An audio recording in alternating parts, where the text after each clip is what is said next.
അവനക്ക് വലിയ മുർഷിദൻ, അവനെ അള്ളാഹുവിലേക്ക് കൊണ്ടുപോകുന്ന ഒരു വലിയന പറഞ്ഞത്. പണ്ഡിതന് എന്നല്ല, ഹാഫിദ് എന്നല്ല, ആലിമ് എന്നല്ല, നേതാവ് എന്നല്ല, ഖായിദുൽ ഖൗമൂനോ സയ്യിദുൽ ഖൗമൂനോ എന്നല്ല പറഞ്ഞത്, വലിയ മുർഷിദാണ്.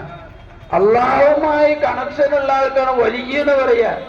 അള്ളാഹുവിന്റെ ദോസ്ത്, അള്ളാഹുവിന്റെ അഹല്, അള്ളാഹുവിനെ വെച്ച അഹലുള്ള നിങ്ങൾക്കറിയാം വലിയ ആരാണ്. ആ വലിയ മുർഷിദുമായി ബന്ധല്ലയോ അപകടമാണ്. ആരായിട്ടും കാര്യമില്ല എന്ന് ഖുർആൻ പറയുന്നത്. അള്ളാഹു നമുക്ക് ചെയ്ത് അങ്ങേയറ്റത്തെ അനുഗ്രഹം. ഈ ഹിജറ 15-ാം നൂറ്റാണ്ടിന്റെ മുജദ്ദിദിന്റെ പരിഷ്കർത്താവ് ലോകത്ത് മുഴുവനും ആ ഒരു പാദസ്പർശനം നമ്മുടെ കേരളത്തിൽ വന്നതോടുകൂടി കേരള മണ്ണിന്റെ സ്വഭാവം തന്നെ മാറിപ്പോയി. അൽഹംദുലില്ല, കേരള മണ്ണ്, കേരള ജനത എന്തായിരുന്നോ ജീവിതം ആകെ മാറിപ്പോയി. അത് മുജദ്ദിദ് വന്നാൽ അങ്ങനെ തന്നെയാണ്. മുജദ്ദിദ് കൊണ്ട് ആഗമനമായി കഴിഞ്ഞാൽ അങ്ങനെ തന്നെയാണ് സംഭവിച്ച. ചരിത്രം ഇസ്ലാമിന്റെ ഹിസ്റ്ററിയിൽ മുഴുവനും അങ്ങനെയാണുള്ളത്. പ്രിയമുള്ളവരെ, അള്ളാഹു നമ്മളെ തെരഞ്ഞെടുത്തതാണ്. അൽഹംദുലില്ല, ആ നൂറുൽ മശായിഖിന്റെ നാമധേയത്താൽ ബഹുമാനപ്പെട്ട നമ്മുടെ ശൈഖുന ഖുതുബുൽ മശായിഖ് അറിയപ്പെടുന്ന അല്ലാഹു തആല നാം ഒരിക്കലും ഇത് ആലോചിച്ചതല്ല. തർബിയത്ത് എന്ന് പറഞ്ഞ അങ്ങനെ ഈ ഘട്ടം ഘട്ടമായി കൊണ്ടുപോകുന്നതിനാണ് പറയാ. ശൈഖുന ഇവിടെ വന്നു. ശൈഖുന അൽബുദ്ദീൻ ജീലാനി ഖദ്ദസല്ലാഹു സിറഹുൽ ഫസ്റ്റ് ഇവിടെ വന്നപ്പോ ചെറിയൊരു പള്ളിയുള്ളൂ. 10-20 ആൾക്കാർ നിസ്കരിക്കാൻ സൗകര്യം ഉണ്ടാവും. ചെറിയൊരു സ്ഥാനത്താവും. ശൈഖുന അത് കണ്ട് പോയി. പിന്നെ എടുത്ത് പറഞ്ഞ് മുഹമ്മദ് അലിക്കൊക്കെ ഹിഫ്സുൽ സുറൂഖാണ് ആഫ്രദ് ഉസ്താദിനെ ഉസ്താദായി നിയമിച്ച് കുട്ടികൾക്ക് ഖുർആൻ കാണാതെ പഠിക്കുന്ന ദർസ് തുടങ്ങണം. അങ്ങനെ 7 കുട്ടികളെ കൊണ്ട് ശൈഖുന തഖ്ബാബ് ദുആ ചെയ്ത് തുടങ്ങി. തർബിയത്ത് എന്ന് പറയുന്നത് മുർഷിദ്, വലിയ മുർഷിദ്, പടിപടിയായി ഇങ്ങനെ കൊണ്ടുപോവുക. അല്ലാഹുവിന്റെ ഫضലോട്ട് ശൈഖുനാന്റെ ആ ഫൈദാനിന്റെ ഒഴുക്ക് ഇന്ന് നമ്മളിതായി മജ്ലിസ് കണ്ടുകൊണ്ടിരിക്കുകയാണ്. അൽഹംദുലില്ലാ. അതൊന്നും ഈ പള്ളിയില്ല, ഈ സ്ഥലങ്ങളൊന്നുമില്ല, ഈ സൗകര്യങ്ങളൊന്നുമില്ല.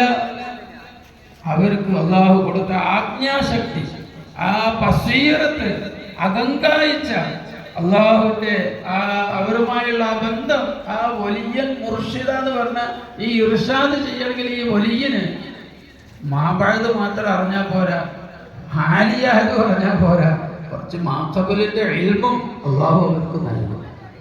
അള്ളാഹു അവർക്ക് നൽകും. ഇനി എന്താണ് നടക്കാൻ പോകുന്നത്? അല്ലെങ്കിൽ അവർ പ്രത്യേകമാകുമ്പോൾ അവർക്കത് സംസാരിക്കാൻ പറഞ്ഞപ്പോ എന്റെ ഹൃദയത്തിൽ വന്നത്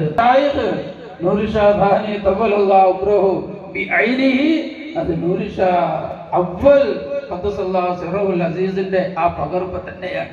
യാതൊരു മാറ്റവുമില്ല. ഇനി വലിയൊരു വിപ്ലവം ഈ രാജ്യത്ത് നടക്കാൻ ത്തിന്റെ പേരിൽ പലരും പ്രവർത്തിക്കുന്നുണ്ട്.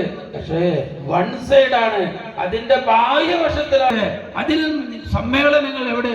അതിൽ ആഘോഷങ്ങൾ എവിടെ? ഇതാ നൂറുൽ മശായിഖ് ആ പരമ്പരയിൽ ആ പിൻഗാമി ബഹുമാനപ്പെട്ട ശൈഖുന ദലാലത്തില്ല, പക്ക ഹിദായത്താണ്. ഫലൻ തജിദ ലഹു വലിയ മുർഷിദ്, വലിയ മുർഷിദ് വ്യാപിച്ചു കിടക്കുന്ന ഈ സിൽസില നൂരിയ നമുക്ക് എന്നും അഭിമാനമാണ്. ബഹുമാനികളെ, സിൽസില നൂരിയ എന്നത് എവിടെയെങ്കിലും ഒരു ശൈഖും ഒരു 10 മുരീദന്മാരും 100 മുരീദന്മാരും സമ്മേളിക്കുന്ന പോലെയല്ല. ലക്ഷോപലക്ഷമാണ്, ലക്ഷക്കണക്കിനാണ് ഈ വൃക്ഷം. ഇത് പടർന്ന് പന്തലിച്ചു പോയി. ഇതിന്റെ വേര് ഭയങ്കര ശക്തിയായ ഭൂമിയിനടിയിൽ ഇറങ്ങിപ്പോയി. ഇതിന്റെ കൊമ്പുകളും ചില്ലികളും വാനത്തിലേക്ക് ഉയർന്നു. ആർക്കും ഇത് ഒന്നും തൊടാൻ സാധ്യമല്ല. ഇത് വളരുക തന്നെ ചെയ്യും. അല്ലാഹു വളർന്നിട്ട് മുസ്ലിം ഉമ്മത്തിന്റെ ഫലം അല്ലാഹു പരിപൂർണമായി നൽകട്ടെ. ഈ കാണുന്നത് ശൈഖുനാന്റെ ഫൈദാനെ ആരിഫാണ്. എന്നിട്ട് നമ്മുടെ ശൈഖുനാന്റെ ഉറുസ് മുബാറക്കാണ്.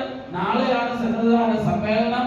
ഇപ്പോൾ ശൈഖുന ഖുതുബുൽ മശായിഖ് ഖദ്ദസല്ലാഹു സിറഹുൽ അസീസ് മഹാനവറുകളുടെ ഉറുസ് മുബാറക്കിലാണ് നമ്മൾ ഒരുമിച്ച് കൂടിയിട്ടുള്ളത്.